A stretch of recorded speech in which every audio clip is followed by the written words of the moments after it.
Oh, Mom, when I came back from shopping, I saw my daughter Madison crouched at the entrance with a big belly. She looked really tired and her face was thin and pale. Her eyes were a bit unfocused as she looked up at me. Next to her, a little child was holding on tightly to Madison, calling Mom, Mom. I realized this child was my granddaughter, Harper. I brought them both inside and asked what happened.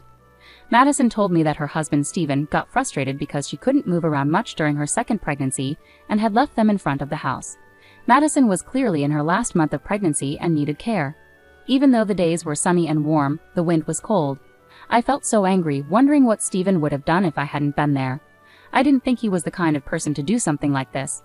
Pregnancy isn't an illness, right? We have pregnant women at my work who do their jobs from home just fine. And Harper, she's always crying and so loud. My colleagues' kids never cry like that. When I finally called Stephen, he sighed loudly on purpose. An unemployed, obese woman and a noisy child are a nuisance. Let her parents take care of them for a while. Realizing it was pointless to talk to him, I decided to focus on caring for Madison and Harper instead. Half a year later on a spring afternoon, Stephen called. Hey, what's going on? Your house is gone. At first, I was confused, but then I understood. You finally noticed, I replied. After hearing the truth, he was speechless and turned pale. My name is Scarlett. I'm a 58-year-old housewife. My husband passed away about 3 years ago, leaving me alone, but I don't mind being alone. His study is filled with books, including his favorite novels, challenging research papers, magazine clippings, and diaries. Being in the study makes me feel close to him. Sometimes I spend time there, looking through the books. My daughter Madison, her daughter Harper, and Madison's husband Stephen live about a 30-minute drive away in the next town.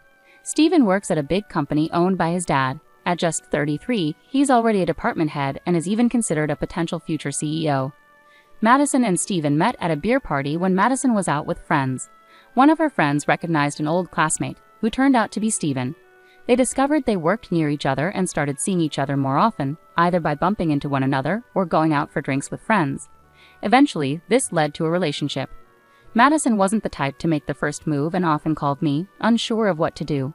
I wasn't very experienced in love either, so I tell her, well, I'm not sure either, but maybe just go out for a meal and enjoy yourselves.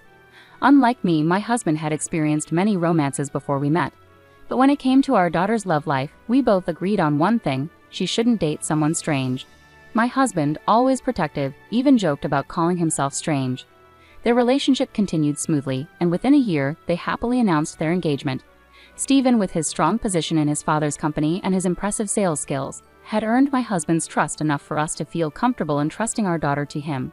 Reflecting on this, my husband reassured me, saying, I also felt at ease sending our daughter off to such a respectable person.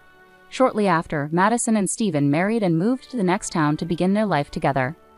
Initially, Madison would visit us often, sharing the excitement of her pregnancy and her worries about childbirth. About 3 or 4 months after Madison shared her pregnancy news, my husband tragically passed away. He was involved in a car accident caused by a truck driver who had fallen asleep at the wheel. Both Madison and I were deeply shaken by the sudden loss.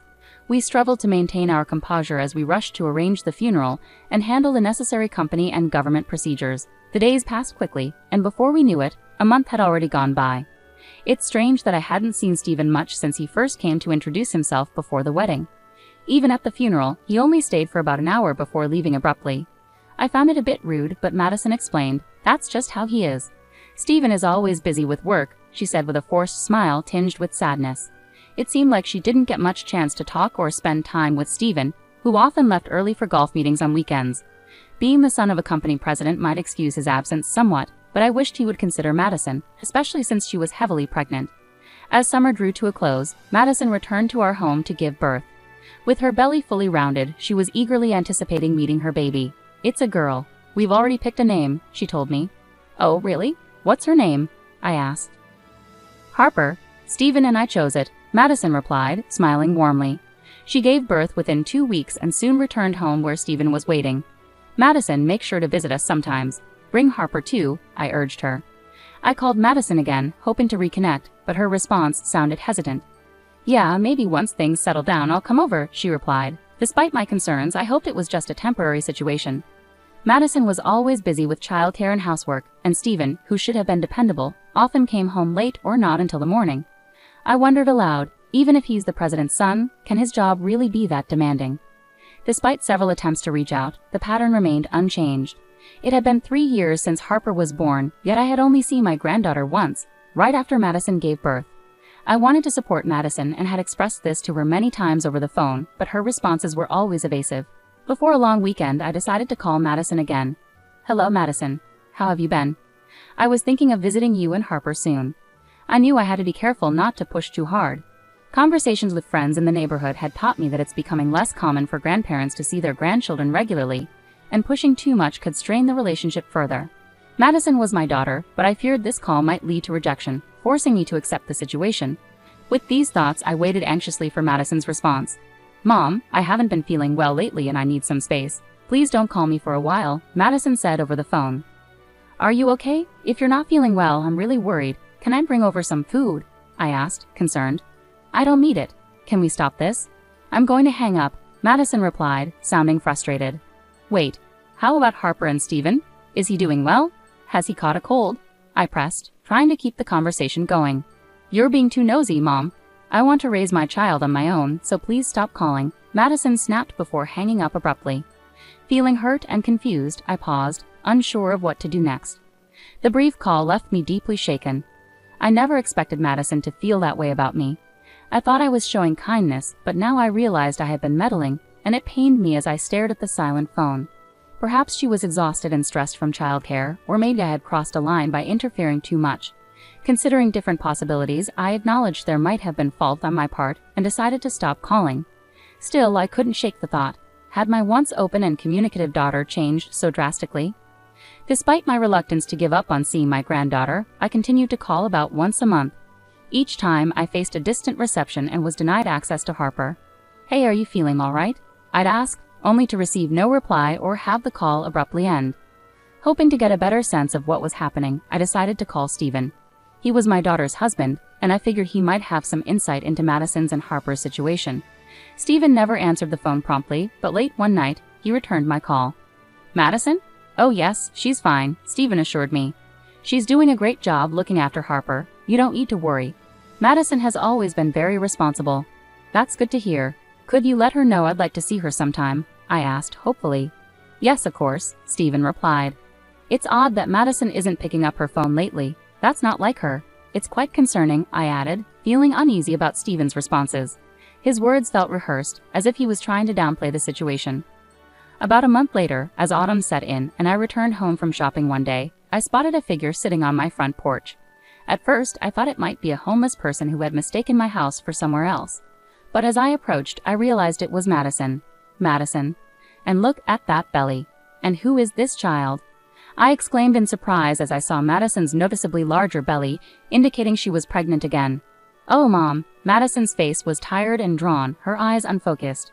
The child next to her clung tightly, calling out, "Mom, Mom."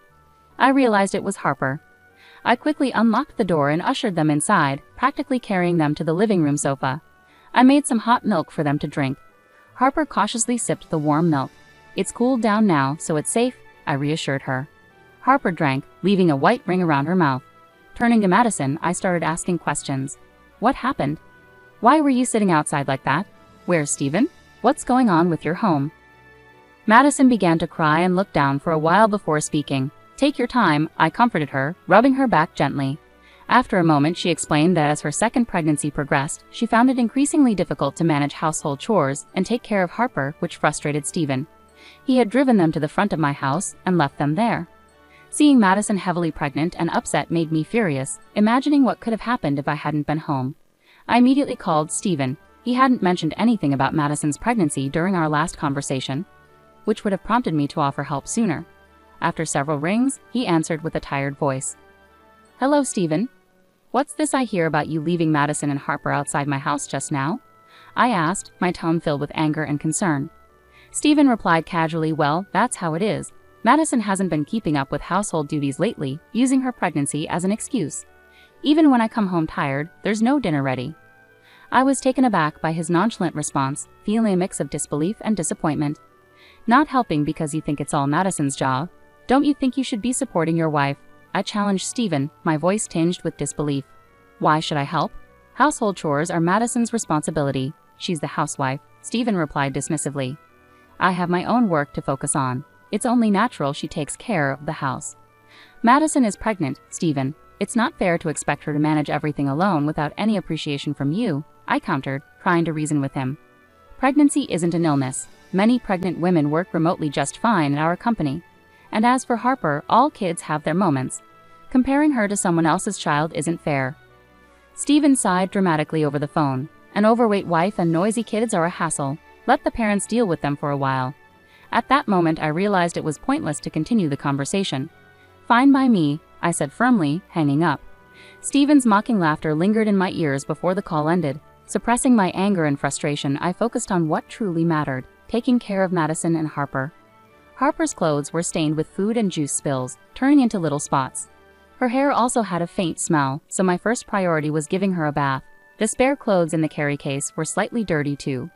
We'll need to go shopping for new clothes tomorrow with Grandma, I told her gently. 3-year-old Harper was chatty, talking nonstop about her favorite foods, picture books, and characters from her favorite kids' show. Meanwhile, Madison looked exhausted and worn out from the strain of managing everything on her own. She could barely move from the couch. Quickly, I prepared fresh sheets and set up a bed in an empty room upstairs for Madison to rest. She looked worn out, with rough skin and disheveled hair, which made her look quite pitiful. Call me if you need anything at all. I'll take care of Harper, so you just focus on resting, okay? I assured Madison. She nodded gratefully and soon fell asleep, finally able to relax. The next 1 to 2 weeks were spent nursing Madison back to health and caring for Harper. Spending time with my granddaughter, whom I hadn't seen much until then, was incredibly fulfilling and not at all burdensome. It was difficult for me to resist when Harper would plead, "Please buy it," with that sweet voice of hers. As Madison gradually recovered, she began to open up about her past. Stephen used to be kind before we got married. He respected my opinions and we would discuss everything together. Those were the happiest times. Her voice grew somber, but after we married, he changed. He started giving orders, saying things like, "You can't rely on your parents. You have to manage all the housework perfectly." I just accepted it all. She shared that she was allowed to come back to her parents' house when Harper was born. Looking back, it felt like I was being manipulated, controlled. He even told me once that I shouldn't rely on you, Mom. So is that why you hung up quickly when I called? Yes, calls with you were forbidden too, so I had to hang up quickly. I'm really sorry, Madison explained with a mixture of regret and sadness. Later that night, after Harper had fallen asleep, we sat down with ginger tea and talked. I felt a rush of emotions, anger and sorrow mingling together. Stephen, who had once seemed so respectful when he asked for Madison's hand in marriage, now caused her so much pain and even spoke ill of her as if she were a burden. What's more, there were suspicions of him having an affair. I've noticed perfume on him lately. It's not like him, especially not a woman's scent. And his shirts have had a sweet smell when I've done the laundry, I shared with Madison. His late nights and early mornings suddenly seemed to make sense. Madison, you've been incredibly strong through all of this, managing the house and taking care of Harper, all while dealing with your husband's infidelity, I praised her, overwhelmed with admiration for her resilience despite everything. Despite any disagreements, she's my daughter and family. Madison teared up quietly. The gentle autumn weather persisted, dry yet refreshing compared to summer. Madison's due date was approaching. I focused on pampering both Madison and Harper, nurturing their emotional and physical well-being. 6 months passed and spring arrived. While I was preparing lunch one day, my phone rang unexpectedly. I paused to answer it. The caller was Stephen. "Yes, this is Scarlett," I answered cautiously. "Hey, what's going on? Your house is gone." Stephen's voice sounded bewildered on the other end of the line. "Finally noticed, have you?" I replied, a hint of amusement in my voice. Stephen had arrived to pick up Madison, Harper, and the newborn only to find the house demolished and an empty lot with a "for sale" sign. The move and demolition had been completed a month ago, and Stephen seemed to have just realized the situation, prompting his panicked call to me. "We've moved. You left Madison, Harper, and the baby in my care for half a year. Have you been aware of that?" I questioned pointedly. "Yeah, I've come to pick them up now." "Where are you?" Stephen asked urgently. "Come to pick them up. Unfortunately, we've relocated to a secure apartment. There's no point in telling you where. I'm not considering returning them to you," I responded firmly. "Don't joke with me. I told my parents I'd bring Harper and the baby over. Give me back the kids at least," Stephen insisted, his tone unsettling as he referred to the children almost as possessions. "That's a promise you made on your own. It doesn't concern us, so we won't comply. I'm busy now, so if you don't mind." Just then, the baby started crying, the sound audible through the phone. Stephen seemed to react softly, saying, "Oh." Ignoring him, I hung up and hurried to change the baby's diaper in the next room. I could hear Madison's phone conversation faintly. "Yes, hello, what?" Her voice carried a hint of frustration, likely arguing with Stephen. Soon after, Harper emerged from her room, looking scared. "Mom is angry," she whispered anxiously. "It's okay, sweetheart. Everything will be fine," I assured her, pulling her into a comforting hug. About 10 minutes later, the commotion quieted down, and Madison joined us. It was Stephen. He was demanding our new address, but I refused outright. "I don't care if he wants to show Harper and the baby to his parents," she sighed, reflecting on his persistence. But maybe it was for the best, he called. I finally got to say what I've been wanting to. Regarding the lawyer? The issue at hand was Stephen's infidelity. During that call, I informed him that we would proceed with a divorce through a lawyer, and I would also seek alimony due to his affair. I also sent proof of his infidelity to his father, Madison recounted calmly. Over the past 6 months, we had hired a detective to investigate Stephen's behavior, and the evidence confirmed his unfaithfulness. With 2 young children to consider, Madison couldn't overlook this betrayal. Stephen was caught off guard by Madison's knowledge of his affair and was visibly shaken. He must have been pale with shock when he realized his parents were aware of the evidence. Outraged, he exclaimed, "How could you do this?" "But those were my terms," I replied firmly. Given his parents' strict nature, I anticipated they would not take his actions lightly. Madison's prediction proved correct. A meeting was arranged with Stephen's parents to discuss his conduct. During the meeting, they apologized to Madison and accepted the divorce proceedings. Stephen's father, despite his son being a potential future company president, expressed his anger and disappointment, stating that a man who cheats on his wife and neglects his children is unworthy of such responsibilities. As a result, he dismissed Stephen from his position within the company. In the end, Stephen faced serious consequences. He lost his position and gave up custody of his children, allowing Madison and me to raise them. He was required to pay compensation and child support, but struggled due to debts accrued from supporting his affair partner. Although he found another job, the salary was modest, forcing him to move into a small, inexpensive apartment. After losing his shot at becoming president, Stephen's affair partner callously abandoned him. It became clear she was more interested in his title than him as a person. Despite multiple attempts to reconnect and reconcile, Madison cut off contact with Stephen, and their divorce was finalized smoothly. Madison became a single parent, but found strength in raising her children who thrived under her care. Despite the rift, Stephen's father, feeling remorseful, continued to support Harper and her sibling beyond the agreed child support. Despite Madison and my initial refusals, he insisted, and we accepted it for the children's future. We also kept Stephen's parents updated with photos and videos of their grandchildren, and occasionally video called when schedules allowed. Seeing Harper and her sibling grow up brought joy to Stephen's parents, who cherished their role as grandparents deeply. Harper's days at prep school were filled with joy, especially with her mud and sand playtime with friends. One sunny afternoon, I arrived to pick her up and noticed she was clutching a rolled-up piece of drawing paper. "What's that, Harper?" I asked, curiously. She hesitated shyly before replying, "It's a picture of Mom." The preschool teacher had assigned them to draw portraits as gifts for their mothers that day. Although Harper was too bashful to show me the drawing right away, she eagerly rushed home and presented it to Madison. While I couldn't see the portrait myself, Madison was deeply moved and praised Harper's thoughtfulness. It was a touching moment that showcased Harper's growing individuality. Thinking about her future fills me with hope and excitement. Living together as a family of 4, experiencing this happiness, feels like nothing short of a miracle.